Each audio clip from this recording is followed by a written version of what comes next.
Hey, what's up, everybody? Video 44 coming at you with another video. All right. So, from what I understand, the Lakers may play on their regular court tonight, even though they're supposed to have refurbished the court that was set to be used. I guess some people were still concerned about it, so they're just going to probably scrap that one. So, at this point, I expect to see our regular court tonight, and if something changes, then so be it. But that's really what it is for the San Antonio Spurs game here in Los Angeles. Of course, this is a cup game, which is why we're expecting an alternate court. What else? I hear that what's that guy's name? Rich Paul, LeBron's friend, was essentially saying that the Los Angeles Lakers didn't have enough to be a contender, and I guess that's like a talking point for a lot of us in this sphere. But to be honest with you, I don't really have much an opinion about that. I just figured I'd bring it up so that people would know that I'm tapped in, but that's just his opinion, you know what I mean? And, you know, if I'm being real, I definitely share it. I don't think we can win a championship because there's a team called OKC that's only lost one game on the damn season, and I expect for them to win the championship. And I'm a realist. When I think my team is the best team in the league and we're dominating, I tell you guys, we're the best team in the league. I expect to win a championship.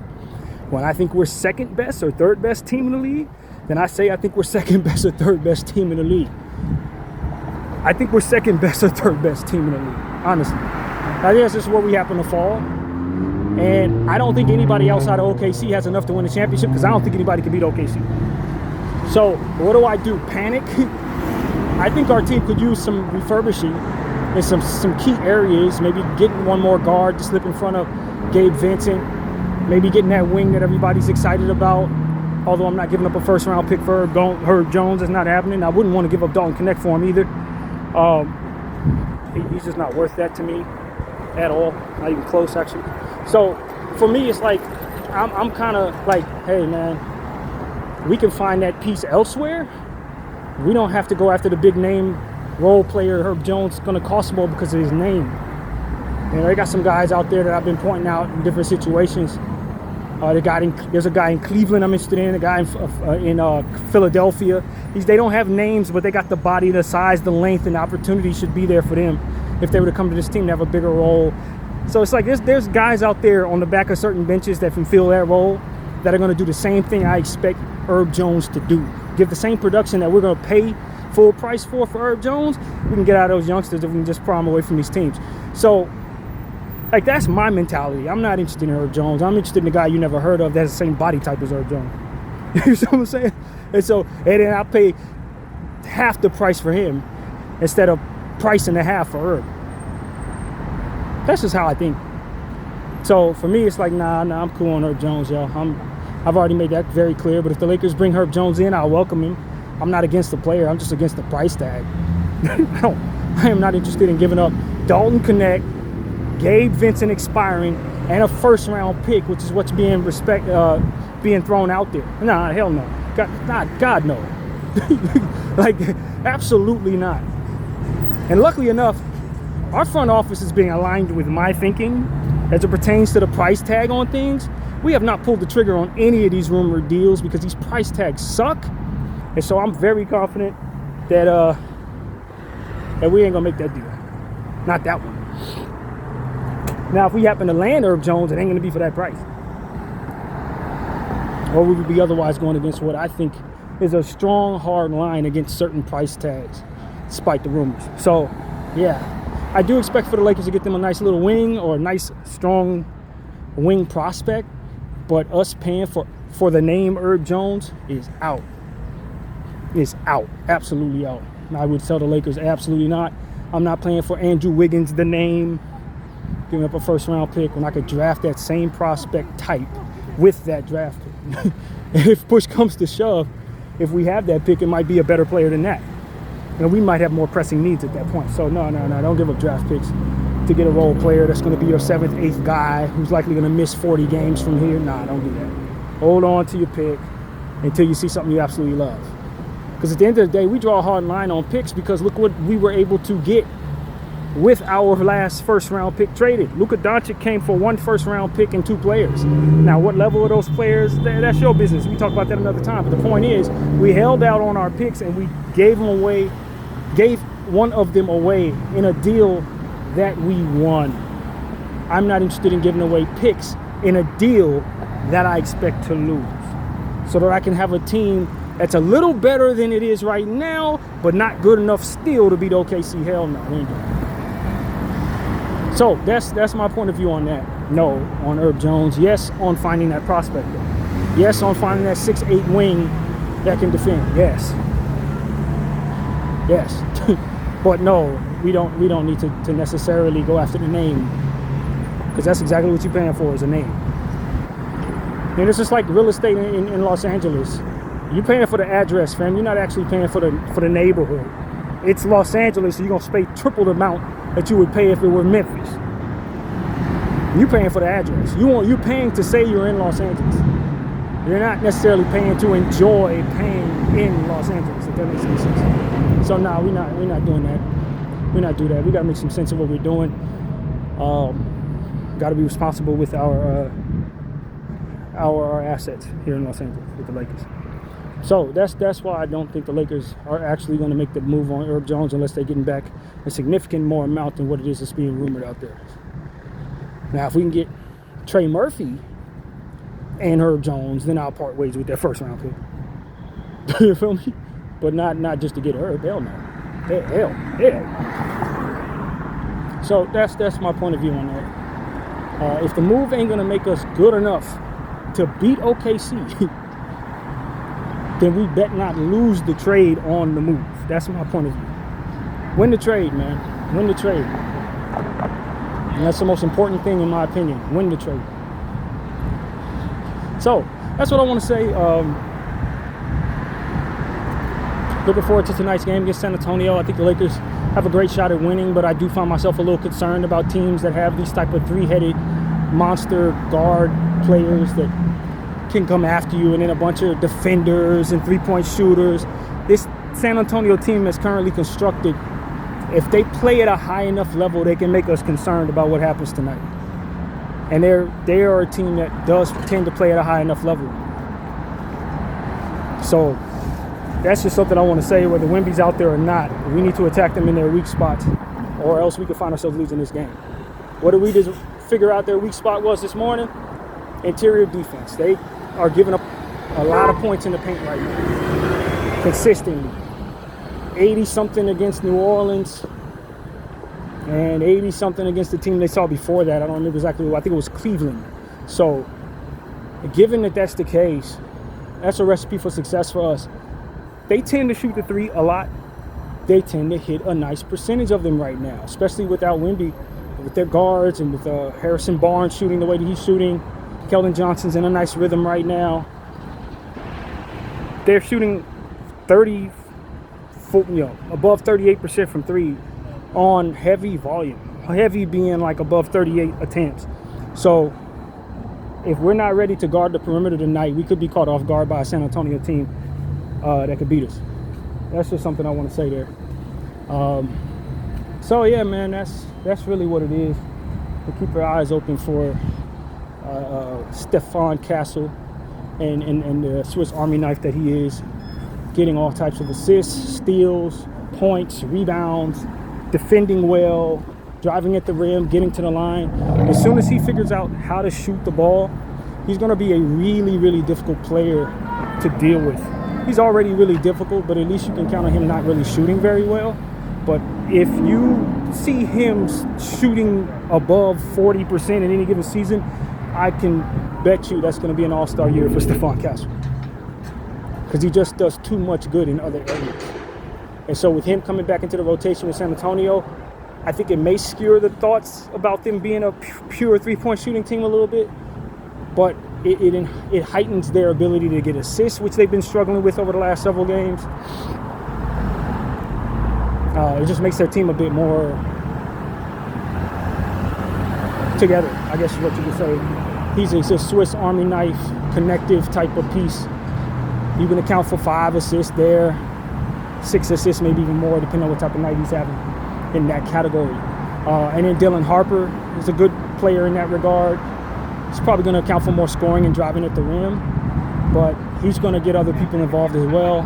And then De'Aaron Fox as well, you got to consider in that regard. So if anything, I've learned that De'Aaron Fox is turning the ball over a lot, and that's something we also figured out this morning in going over their stats. De'Aaron's been coughing up maybe 4 or 5 turnovers a night for the last couple of games. So what you want to understand about San Antonio, particularly any team that De'Aaron's on, though, is that De'Aaron Fox is one of the best clutch scorers in the NBA. And one of the things that we're most good at is winning close basketball games. Down the stretch of these games, whatever's going on, we walk away with the win. We're defending at a higher clip than most teams in the final 5 minutes of games. This is going to be a test tonight. If we have a close game, out-dueling De'Aaron Fox is not the easiest thing to do. So what you want is to have a big lead at that point. Because if you got a close game, he going to put to the test all of that. It's inevitable. We've seen it a million times when he played for Sacramento.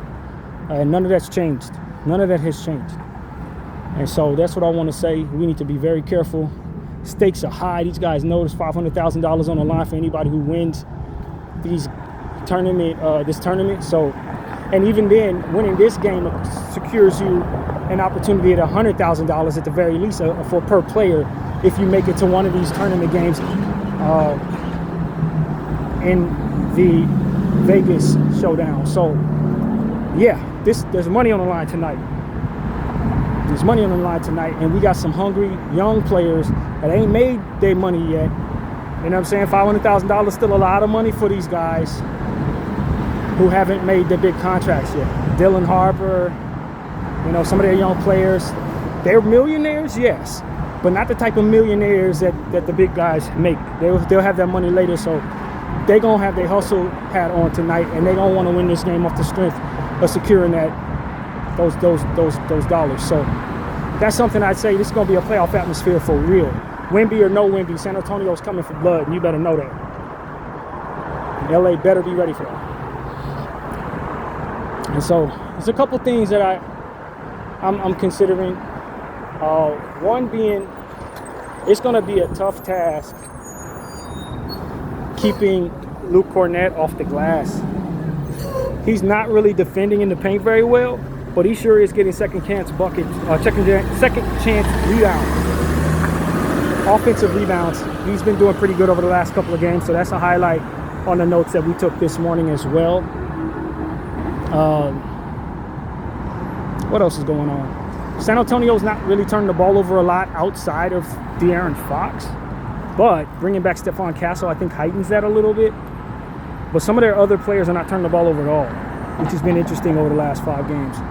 Guys like Sohan and Johnson, they're not turning the ball over like that. So we just need to, our defense has been kind of iffy. In Philadelphia, we had quarters where we played excellent defense and quarters where we didn't play good defense at all. So against San Antonio tonight, I would imagine that we would want to tap into our best defensive principles to give ourselves the best chance of forcing some of those turnovers that they need us to force them into in order to actually happen. Because they're not going to give it away themselves. They're not. They got good ball handlers. And outside of De'Aaron Fox, I'd imagine you're going to have to force the turnovers that ultimately you're going to get from them. So yeah, these are things that are just coming to mind. Our Los Angeles Lakers team is feeling good about ourselves. Trevor Lane threw an awesome stat out there that essentially said, based on the projections of what the Lakers were supposed to be, is in regards to this at this point, how far, ahead. How do I word this? We are 3 games better than what we were projected to be at this point. That leads the league as it pertains to that distance. And San Antonio's right behind us with 2 games. So both of these teams are overachievers at this point. I think a lot of that has to do with people having lower expectations for individual players is what I'm guessing that would be. Not expecting Austin to be as good as he's been. Not expecting Ayton to play as good as he's played. That right there probably is the difference. Those 2 guys playing well above what you would expect them to, you have to change your projections on what you expect the Lakers to be as a unit. So that's what I'm looking at there. It's just that Ayton and Austin are basically having career years. And for San Antonio, I'm not really sure what that equates to. Honestly, I don't know. I have no idea why the projections were where they were. I don't know. I had them being a playoff team taking a pretty big leap. They've done that, so they've met my expectations, to be honest. I expected them to be as good as they are.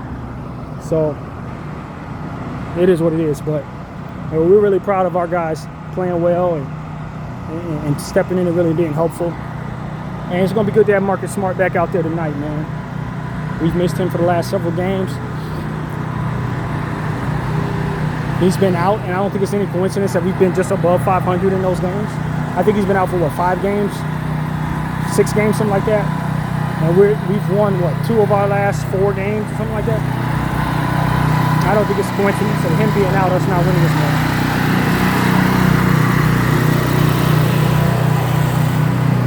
I don't think that's a coincidence at all. He just makes winning plays. He tends to take possessions away, clean what would otherwise be clean possessions for the opponent.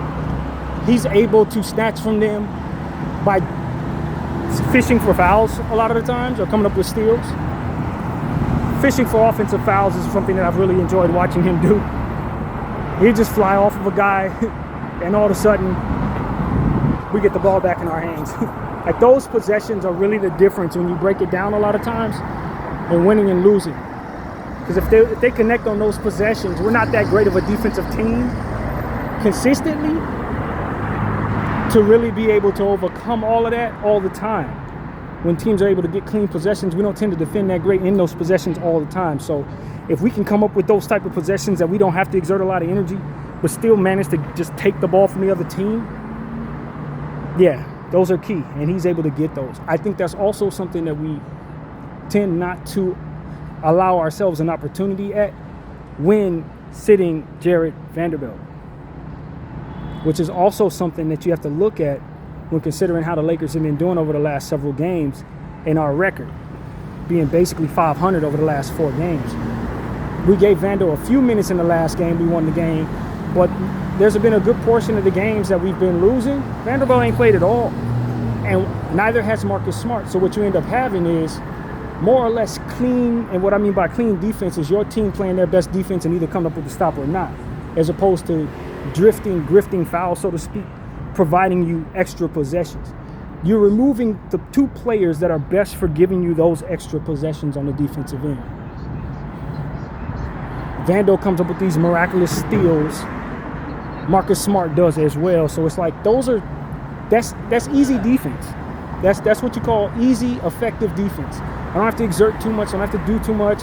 Just put that player on the floor and they end up taking the ball from the other team somehow, or forcing an offensive foul, which can add up to teams being in foul trouble when you consider it. So we need those possessions, and I think that's the thing that we've ultimately handicapped ourselves in regards to by not having those 2 players on the floor for whatever good or bad reasons. So this is an important thing. We got to incorporate Vanderbilt back into the equation. I understand he's not a great shooter, although there's something that needs to be said about Vanderbilt shooting. He's actually been hitting the 3 ball better right before he was benched with all these DNPs. He's been hitting the 3. So the one thing that you ultimately want to remove him off the floor because of, secretly he's been doing better. And so in my opinion, getting Vanderbilt out there may not be as much of a deficiency to the 3-point shot as we have been considering. And if you pay attention to what he was doing before he got set down with those DNPs, he was actually hitting them. One of the ones that he took and made, they did not count, which I think hurts when you look at the stat sheet. But I remember there was a foul called, he hit the shot, they didn't call it, that type of thing. So it's like, you may not notice that he's basically 50% from the 3 over the course of the last several full-length games that he's been in. But he is. Somewhere in that range. He ain't missed too many of them. So I'm sure that he's snapped out of that rhythm since we literally sat him for about 7 games. But it must be said that the work that he's putting in, low-key, is paying off in shooting that 3. So I just think this is one of the situations where I legitimately think that Vanderbilt was losing confidence, but he was also gaining efficiency around the time when he was being benched. And I didn't like the game that he played when we decided to bench him. The game before that, he had 8 minutes out there. He was terrible. But I do think that we may have benched him at a time when we probably could really use him. And I don't know. I just think that when you look at what Gabe Vincent has going on and how he plays, you gain some things from having Gabe out there, and you lose some things from having Gabe out there. And I think it's the same thing when you consider Vanderbilt. Maybe the things that you gain may not be things that you value as much, or things that you lose may not be things that you can't live without. But when you talk about this overall defensive outlook, I want the Lakers to capitalize on as much easy defense as possible. The easy defense, that's what I call that. Just easy defense when you put a Smart or you put a Vanderbilt on the floor and the ball just ends up in your hands. Just, you're like, oh, okay, we got the ball. That is what the Lakers need to start giving themselves more opportunity at by playing those players and living without whatever it is they cannot do. I cry ignorance in this regard. I don't know how important spacing needs to be in order for us to run our offense. I'd imagine it's pretty damn important, but I couldn't break it down for you. I just don't know. Can we not live without spacing at times? That's the question I have. Because there are times when you can have those easy defensive opportunities pop up, and maybe what you're foregoing is that perfect spacing that we love so damn much. I think that's worth it when you consider our deficiencies on the defensive end. When you weigh that against just the overall expectations for shot making in general. When you play the percentages, what are we shooting? Somewhere at 38% from behind the arc as a team on a great day, 40% as a team on a great day. Those easy defensive plays, weigh that against that percentage, and I wonder if you don't find yourself benefiting greatly from it when you just forego some of that spacing and allow yourself some of that easy defensive opportunity stuff. So these are the type of things that I would need experts to sit down with me and help me understand and show me numbers, and because a lot of this is just theoretical in my head based on eye tests. But overall, I genuinely believe that the Lakers should forego some of their spacing at times to secure the easy defensive opportunities.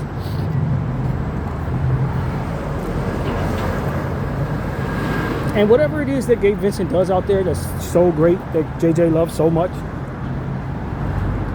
I would like for him to consider him getting hunted on the defensive end, and how we tend to have the opposite effect of easy defense with Gabe Vincent on the floor on the opposite end of the floor. Because essentially you allow for easy offense for your opponent when they have somebody to hunt and effectively shoot over. It's the inverted theory. You're essentially giving them points. You're essentially giving them extra possessions on rebounding, because now we are a significantly worse rebounding team in theory with Gabe Vincent out there, forcing the other four guys to exert more energy, higher risk opportunities to roll an ankle, etc., get in foul trouble, etc. There has to be some accounting for what goes wrong when you leave Gabe out there. We talk about, I was listening to Laker Nation talk about this morning. Essentially what they were saying is the Lakers are worse with the big three on the floor. Not by much, but they can't seem to put it together. And that the Lakers are slightly worse when they have Austin and LeBron on the floor minus Luka. The thing that I want to present in this regard is Gabe on the floor for a lot of that? Because if Gabe's on the floor for a lot of that, then you're asking Austin to have to do more and LeBron to have to do more in certain areas that they're probably not the best for being asked to do. Who's on the floor with them when they're on the floor? Because I think that has some more to do with whether or not they're doing well than just them in a nutshell not being able to work together. I don't think that they have as many problems working together as maybe we would expect if we could just put the other two players on the floor that can help them better with the areas that they most need help with. So that's something like I said, I don't have the numbers in front of me. This is eye test stuff. But Rui being slow of foot, not the greatest rebounder at the 3-4 spot, puts more pressure on LeBron, especially when Ayton's not on the floor to rebound the ball. Luka, same thing. Austin, same thing. They got to defend guys who are quicker of foot, so to speak. And that's the argument for bringing in Jones from New Orleans or some type of player like that, Wiggins from Miami. That's the argument. I respect that argument as long as you're not losing the trade when making that move to get that player. But just in general, with what we have to work with right now without a trade being made, I can argue that Rui and Gabe are likely on the floor for a good portion of those minus minutes that those players, our big three, account for. I can guarantee you that they're dealing with some unnecessary deficiencies because of it. I can guarantee it. I test telling the story, but that is something I truly believe. So we need to consider this thoroughly when trying to figure out if we need to continue to invest in LeBron, Austin, and Luka as a trio, because I don't think they are a deficient trio. I just think they need better complementary pieces on the floor with them. Period. More efficient for their deficiency type pieces. So that's really what I'm saying to you guys. And listening to him say that this morning, I'm like, I'm not interested in just trading Austin Reeves so that I can have a good starting lineup on the floor. You see what I'm saying? That's not a good reason to trade away a guy who's doing what he's doing. We got to find ways of making all three of them mesh better, and there are ways to do that. I think Ayton complements them about as well as any center I could think of, especially with him being highly efficient. He finally has that point guard that can get him the ball in the paint and get him easy lobs and buckets. This is how you activate Ayton. He's never been activated in this way. In his entire career, he ain't never had that type of piece getting him involved. And because of it, I don't think we've seen that first overall pick Ayton that we've been expecting to see. And so if I can do anything, I would just say, hold on to Ayton. Make sure that you pay him in the offseason so long as everything continues on the path it's on. Keep him around because he makes all of it pop, and our playmakers make him pop. So they're perfect complement to one another. Probably better than we ever would have imagined on this channel anyway. So paying him is a peak priority in my opinion in the offseason, unless he just falls off a cliff somehow. But as far as I can tell, based on him being a piece, it's probably one of the most important pieces on the roster right now. He is a plus in regards to what we're talking about, a piece that fits, that makes others fit better. Yes. Rui, nah, not at all. His efficiency makes up for his deficiencies. Him being able to hit big shots, we saw that against the Toronto Raptors. He can do that as well as anybody, probably better than whoever you're going to bring in his stead. And that's what makes you hesitant on moving Rui. It makes you hesitant because you know you can trust him to hit shots that you won't be able to trust a guy who makes twice as much as he does in some situations. He's just more efficient than dudes. He's likely to hit shots better than most. And when you have that type of executing piece, it enhances your already strong fourth quarter clutch capability statistics, so to speak. He's the guy that you say, okay, as long as he's on the floor hitting the big shots, he leaves the threat for Luka and Austin to be even more deadly because you have to account for him. You can't double off of those guys. You know what I mean? When you leave a guy out there like Vanderbilt, unfortunately, in those situations, they get to double up and triple up on our other guys. And the spacing's not only screwed up, but so is their ability to create because of it. So I don't know. Put more defense on our others. So that's why you don't want to move on from Rui necessarily, but you would like to benefit from bringing in somebody who can kind of complement those pieces throughout the course of 3 quarters a bit better, defend better. Those are the type of things that I've just been thinking about. So, yeah, the Lakers have some things they need to shore up in order to enhance their chances of beating a team like OKC, obviously. I still don't think you beat a team like OKC, but you want to enhance your chances of being able to defend against them. Enhance your chances of being able to execute down the stretch against them, and they're highly capable defense, highly capable on-ball defenders. So,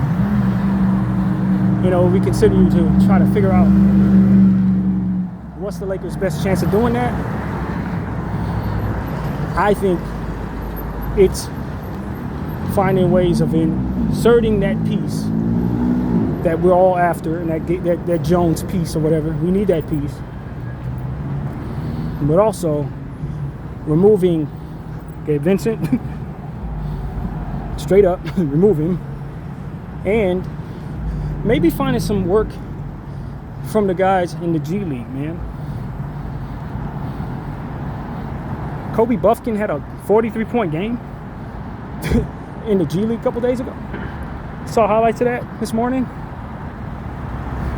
We got Nick Smith. We got Chris Magnon. We got some guys, man. We're not utilizing them. We're not calling them up. We're letting them develop for future years, I guess.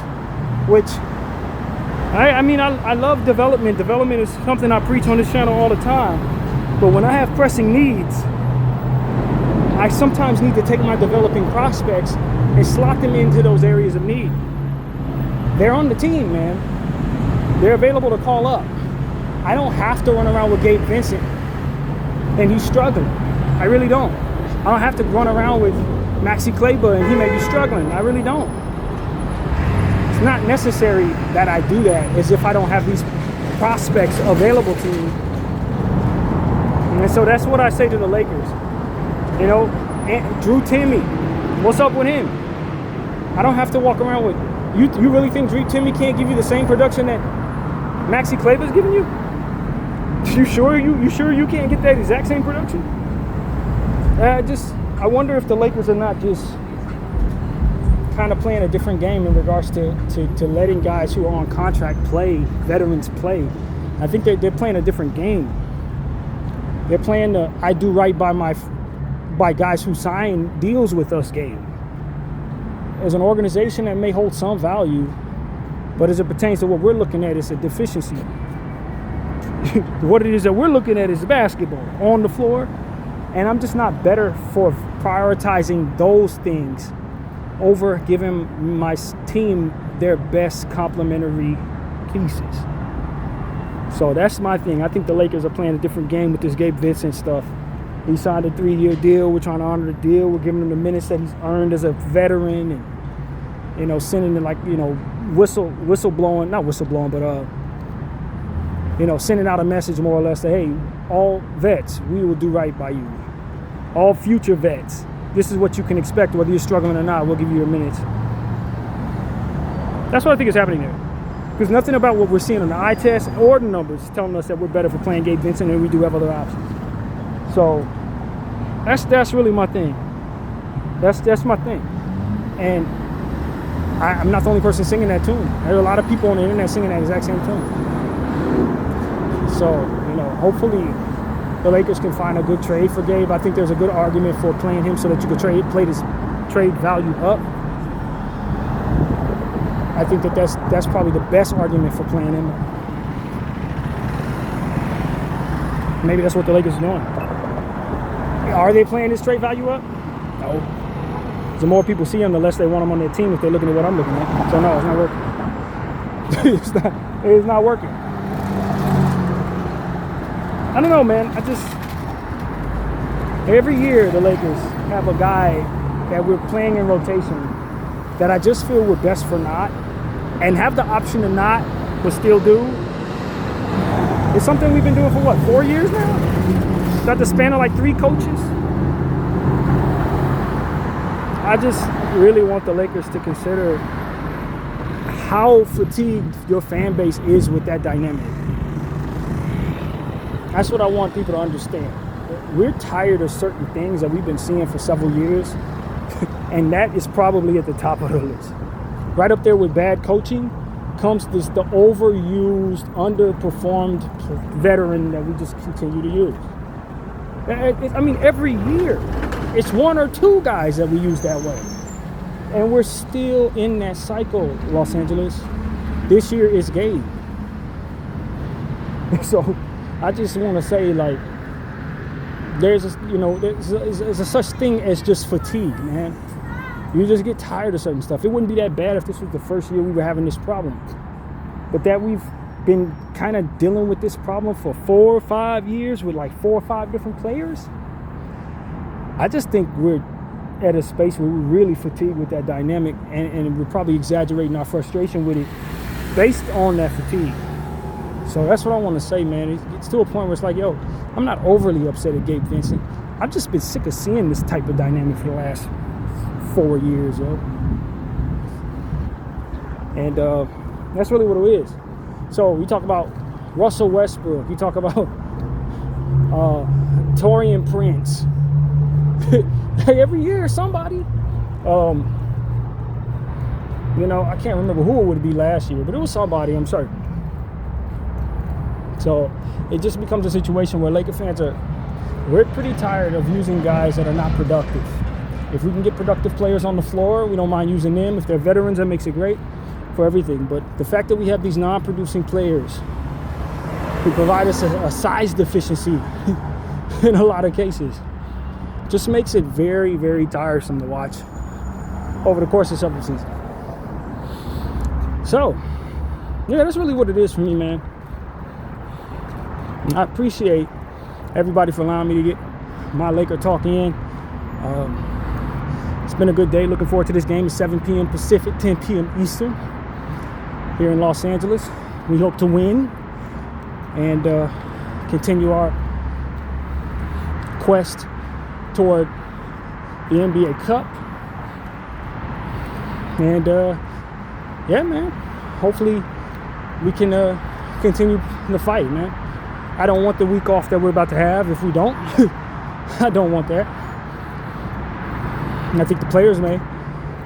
But one thing I know about this Laker team is that when they have too much time off, they come back rusty, out of whack, slow. I think rhythm is better for this unit. So I don't think a full 7 days off is ultimately going to make us that much better at all, really. I don't. So that's pretty much what I got to say, man. I appreciate everybody rocking with BDF 44, and I'm out.